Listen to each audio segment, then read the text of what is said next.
അപ്പൊ ഈ ഡിഗ്രിക്കൊക്കെ പഠിക്കുമ്പോൾ അത്യാവശ്യം ചെലവുകൾക്കുള്ള ഈ വസ്ത്രം ഇങ്ങനെയൊക്കെയുള്ള ചെലവിനുള്ള പൈസയൊക്കെ എങ്ങനെയായിരുന്നു? യൂണിഫോം ഒക്കെ പിന്നെ അമ്മ പൈസ ഒക്കെ പണിക്കൊക്കെ പോയതിന്റെ പൈസ ഒക്കെ സേവിങ് ചെയ്ത് മേടിച്ചു തന്നു.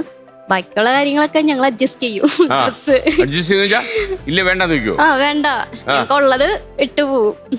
അങ്ങനെ പിന്നെ കോളേജിലൊക്കെ ആണെങ്കിൽ പിന്നെ യൂണിഫോം ആണല്ലോ, എപ്പോഴും പരിപാടിക്കായാലും യൂണിഫോം. പിന്നെ ആരെങ്കിലൊക്കെ എന്തെങ്കിലും ഫംഗ്ഷനൊക്കെ വന്ന ഫ്രണ്ട്സ് ഒക്കെ ആരെങ്കിലൊക്കെ ഡ്രസ്സ് തരും. നല്ല ഡ്രസ്സ് കാണാണെങ്കിൽ അവര്. അപ്പൊ ഈ കൂട്ടുകാരികളൊക്കെ വെളിയിൽ പോയി ഭക്ഷണം കഴിക്കുന്നത് കണ്ടിട്ടുണ്ടോ? ഞാനും ചേച്ചിയും വീട്ടിലിരിക്കും, അല്ല റൂമിലിരിക്കും. അവര് വിളിക്കത്തില്ലയോ? അവര് വിളിച്ചാലും ഞങ്ങള് പോവില്ല. പൈസ ഇല്ല, ചിലപ്പോ അവര് പൈസ ചെലവാക്കി നിങ്ങൾക്ക് ഭക്ഷണം വാങ്ങിച്ചാലോ. എന്നാലും നമ്മള് അങ്ങനെ ഒരു ഏർപ്പാടിൽ പോയില്ല. അവര് വിളിച്ചാലും വീട്ടിൽ നിന്ന് പറഞ്ഞിട്ടുണ്ടോ അങ്ങനെയൊന്നും പോരുതെന്ന്? അമ്മയ്ക്ക് അങ്ങനെ പോണൊക്കെ വിഷമാണ്. ഈ MA-യുടെ കാലത്തും ഒക്കെ തന്നെ ബുദ്ധിമുട്ടായിരുന്നോ പൊതുവെ കാര്യങ്ങള്? ബുദ്ധിമുട്ടായിരുന്നു. രണ്ട് സമയത്തും തൊഴിലുറപ്പിനും പോയിണ്ടായിരുന്നു. ഞാൻ PG പഠിക്കുമ്പോഴായിരുന്നു നമുക്ക് ഓൺലൈൻ ക്ലാസ്, കോവിഡ് വന്നിട്ട് ഓൺലൈൻ ക്ലാസ് തുടങ്ങിയത്. അപ്പൊ ഫോൺ ഉണ്ടായില്ല. അതായത് ഫോണില്ല. അമ്മയ്ക്ക് ഒരു ഫോൺ ഉണ്ട്, അതൊരു സെക്കൻഡ് ഹാൻഡ് ഫോൺ ആയിരുന്നു.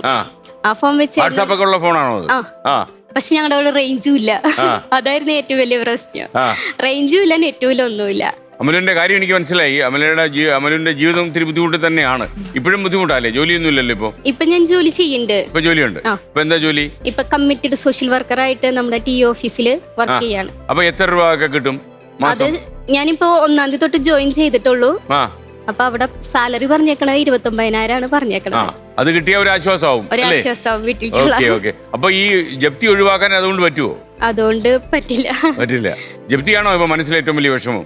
ജപ്തിയും പിന്നെ അല്ലാണ്ട് അങ്ങനെ കുറിന്നൊക്കെ പൈസ എടുത്ത് അങ്ങനെ ലോണൊക്കെ അടയ്ക്കാനുണ്ടല്ലേ? ഈ പച്ചവായ്പയൊക്കെ എടുത്തിട്ടുണ്ട്. അപ്പൊ ഇവിടുന്ന് മത്സരിച്ച് കുറച്ച് പൈസ അടിച്ചു മാറ്റിയാൽ നമ്മൾ രക്ഷപ്പെട്ടല്ലേ? അപ്പൊ എന്താ തീരുമാനിച്ചു വന്നത്? 1 കോടി അടിച്ചു മാറ്റാൻ തീരുമാനിച്ചു വന്നാണോ? എല്ലറപ്പുണ്ടല്ലോ, എല്ലറപ്പ്, ചങ്കുറപ്പെന്നൊക്കെ ആൾക്കാർ പറയുന്നില്ലേ? പേടിയുണ്ടോ? ഇല്ലല്ലോ. മത്സരിക്കാൻ ധൈര്യമല്ലേ? കരുത്തല്ലേ? കരുത്തുണ്ട്. ഓക്കെ. അമലു ഈ കോളേജിൽ പഠിക്കുമ്പോഴല്ലാതെ ഹോസ്റ്റലിൽ താമസിച്ചിട്ടില്ലേ? ഏത് ക്ലാസ്സിൽ പഠിക്കുമ്പോ? 9-ലും 10-ലും. അന്ന് ഇതേ പ്രശ്നമാണോ?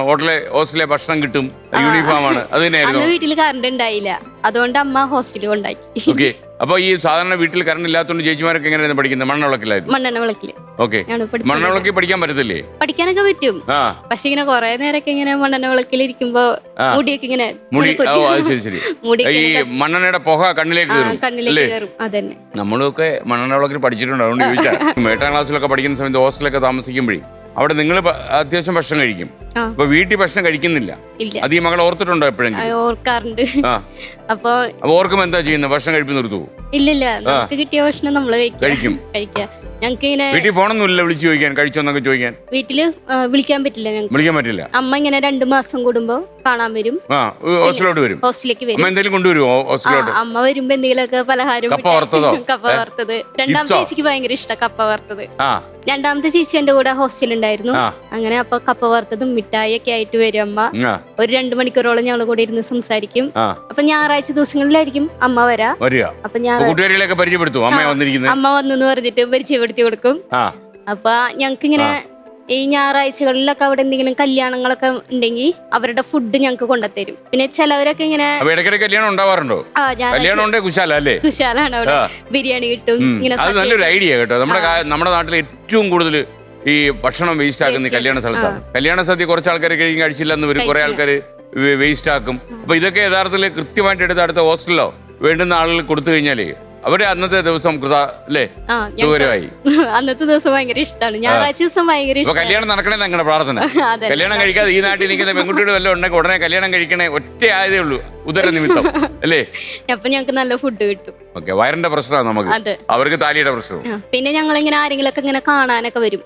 ഇങ്ങനെ ഹോസ്റ്റലില് ഇങ്ങനെ എന്തെങ്കിലുമൊക്കെ വിശേഷമുള്ളപ്പോ ആരെങ്കിലൊക്കെ വരും. അപ്പൊ ഞങ്ങൾക്ക് മിഠായികൾ ഇങ്ങനെ തരും, ചോക്ലേറ്റ് എന്തെങ്കിലുമൊക്കെ തരും. അത് കഴിക്കാണ്ട് എടുത്തേക്കും, കാരണം അവിടെ ചേച്ചി ഉണ്ടല്ലോ വീട്ടില്. അപ്പൊ വീട്ടിൽ ചെന്നിട്ട് ചേച്ചിക്ക് ഒരു സമ്മാനമായിട്ട് ഞങ്ങൾ അത് കൊടുക്കും. മിഠായിയാണ് കൂടുതലും ഞങ്ങൾക്ക് കിട്ടുക. അതാണല്ലോ നമുക്ക് എടുത്ത് സേഫ് ആയി വെക്കാൻ പറ്റുള്ളൂ. അപ്പൊ ഞങ്ങൾ വരുമ്പോ ചേച്ചിക്ക് ഭയങ്കര ഇഷ്ടമാണ്. അവര് മിഠായി ഒക്കെ ആയിട്ട് കൊറേ മിഠായി.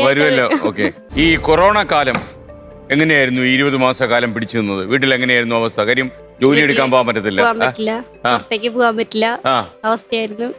ഭക്ഷണത്തിനൊക്കെ എന്തായിരുന്നു മാർഗം? വീട്ടിൽ അരി വാങ്ങിക്കാൻ പൈസ ഉണ്ടായിരുന്നു? ഇല്ല. പിന്നെ നമുക്ക് റേഷന് കിറ്റ് കിട്ടിയിട്ടുണ്ടായിരുന്നു. അങ്ങനെയൊക്കെ. പിന്നെ ഞങ്ങൾ ആ സമയത്ത് വീടിന്റെ അടുത്തുള്ള ഒരു ചേട്ടൻ ഞങ്ങൾക്ക് ഇങ്ങനെ ഈ സ്വർണ്ണക്കടയിൽ കൊടുക്കുന്ന പൗച്ചില്ലേ, ആ പൗച്ച് തയ്ക്കാനുള്ള ഒരു വർക്ക് ഞങ്ങക്ക് തന്നു. ഞാനും ചേച്ചിയും. തയ്യലറിയാമോ? തയ്യല് അത്യാവശ്യം മെഷീനുണ്ടോ വീട്ടില്? മെഷീൻ ഉണ്ട് വീട്ടില്. അപ്പൊ തയ്ക്കും. തയ്ച്ചു കൊടുത്താ ഒരെണ്ണത്തിന് 2 രൂപ വെച്ച് കിട്ടും. അമലുവിനോട് ഒരു കാര്യം ചോദിക്കാനുണ്ട്. അമലുവിനെ കുറിച്ചല്ല, അമലുവിന്റെ മാതാപിതാക്കളെ കുറിച്ചാണ്. അച്ഛന്റെയും അമ്മയുടെയും പ്രണയ വിവാഹമായിരുന്നു. പക്ഷെ അതിനു മുമ്പ് മറ്റൊരു വിവാഹം കലക്കിക്കൊണ്ടാണ് അച്ഛൻ അമ്മയെ പ്രണയിച്ചത്. ശരിയാണോ? ശരിയാ. കലക്കിയോ? കലക്കി. ഈ അച്ഛൻ ചില്ലറ ആളല്ലല്ലോ അച്ഛോ. ഓക്കെ. അച്ഛന്റെ കൂട്ടുകാരനെ പെണ്ണ് കാണാൻ അമ്മയുടെ അടുത്ത് പോയിണ്ടായിരുന്നു. അച്ഛനും കൂട്ടുകാരനും കൂടി അമ്മയുടെ വീട്ടിൽ പോയി പെണ്ണ് കണ്ടു, തിരിച്ചു പോയി. അപ്പൊ അമ്മോട് ചോദിച്ചപ്പോ പറഞ്ഞു എനിക്ക് ഇഷ്ടായില്ലാന്ന്. പിന്നെ ഇവര് അച്ഛന്റെ വീട് മൂവാറ്റുപുഴയാണ്, അമ്മയുടെ വീട് ഈരാറ്റുപേട്ടയാണ്.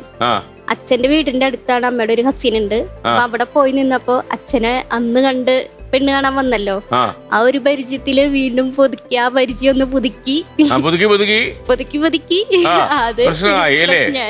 അന്ന് കല്യാണം കഴിക്കാൻ ആലോചിച്ച് വന്നാളിന്റെ കൂടെ കൂട്ടുപോയതാണ്. അങ്ങനെ പരിചയം പുതുക്കി അവര് ഇഷ്ടത്തിലായി.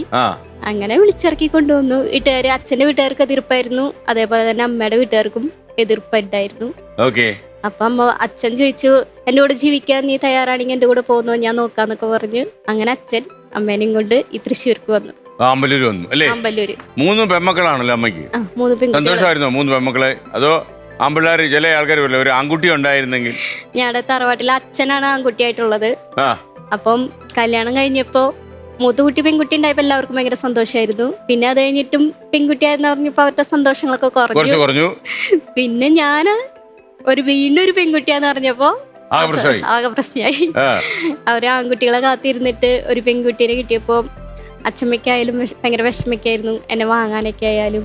പക്ഷെ ഇപ്പൊ അച്ഛമ്മയ്ക്ക് എന്നെ ഭയങ്കര ഇഷ്ടമല്ലേ? അച്ഛമ്മയുടെ ഏറ്റവും നല്ല ഒരു പേരക്കുട്ടിയാണ് ഞാൻ. ഓക്കെ, നല്ല കാര്യം. ആരാ പറഞ്ഞത് അമ്മയടുത്ത് ഈ മകളെ കൊണ്ടായിരിക്കും രക്ഷപ്പെടാൻ പോകുന്നത്? അന്ന് തന്നെ ഒരു സിസ്റ്റർ പറഞ്ഞിട്ടുണ്ടായിരുന്നു ആശുപത്രി. അതെ, 3ാമത്തെ പെൺകുട്ടിയായാലും പേടിക്കാനൊന്നും ഉണ്ടാവില്ല, അവളിൽ നിന്നായിരിക്കും നീ രക്ഷപ്പെടാന്ന് പറഞ്ഞു. ഓക്കെ, അപ്പൊ ചിലപ്പോ അങ്ങനെയായിരിക്കും. Okay, ready. അതിനിടയ്ക്ക് ഒരു പത്രവാർത്ത വന്നു അമലുവിനെ കുറിച്ച്. റാങ്ക് കിട്ടിയിട്ടും പഠിക്കാൻ പണമില്ല എന്നില്ല. ആ വാർത്ത വന്നതിന് ശേഷം എന്നുള്ള റിയാക്ഷൻ ഉണ്ട്? മാതൃഭൂമിയിലല്ലേ ഇത് വന്നത്? മാതൃഭൂമി പത്രത്തിൽ വന്നു. എന്നിട്ട് കുറെ പേര് സഹായിക്കാന്നൊക്കെ പറഞ്ഞിട്ടുണ്ട്, പഠന മേഖലയ്ക്ക് സഹായിച്ചു. എന്നിട്ട് പഠിക്കാൻ പോകുമ്പോഴേക്കും സഹായങ്ങളൊക്കെ പറഞ്ഞിട്ടുണ്ട്. അവരൊക്കെ പിന്നെയും കോണ്ടാക്ട് ചെയ്യാറുണ്ടോ, അതോ പറഞ്ഞിട്ട് അവരൊക്കെ പോയോ? ഇല്ല, കോണ്ടാക്ട് എന്ന് പറഞ്ഞാൽ നമ്മുടെ MP MLA അവരൊക്കെയാണ് വന്ന്. ഓക്കെ, അവരാ പറഞ്ഞിരിക്കുന്നത് അല്ലേ? അപ്പൊ അവർക്കെങ്ങും പോകാൻ പറ്റത്തില്ല.